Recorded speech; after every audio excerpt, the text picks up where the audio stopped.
ഈ ചേട്ടൻ ഈ പറിക്കുന്നത് ഒരു തരം ചീരയാണ്. നമ്മുടെ ബർഗറിലൊക്കെ ഇൻക്ലൂഡ് ആയിട്ടുണ്ടാകുന്ന ചീരയാണ്.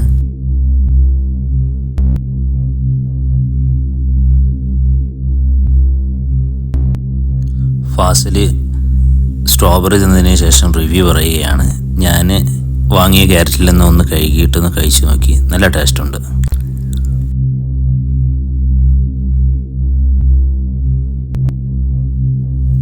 ഈ ഫ്ലവർ ഇങ്ങനെ ഒരുമിച്ച് പൂത്ത് നിൽക്കുന്നത് കാണാൻ വളരെയധികം ഭംഗിയാണ്. നമ്മുടെ ആഷിഖ് ഉസ്താദാണ് കടന്നു വരുന്നത്.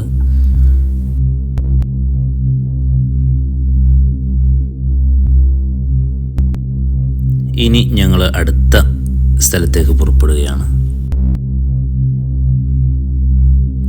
ഈ മലകൾക്ക് താഴ്വരയിൽ കാണുന്നത് ഓരോ കൃഷിയിടങ്ങളാണ്. അവിടെ ഒരു വാട്ടർഫാൾസ് ഉണ്ട്.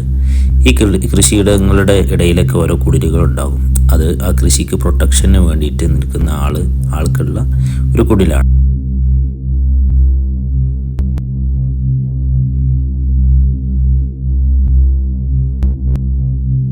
ഇനി വളരെയധികം സാഹസികമായ യാത്രയാണ്.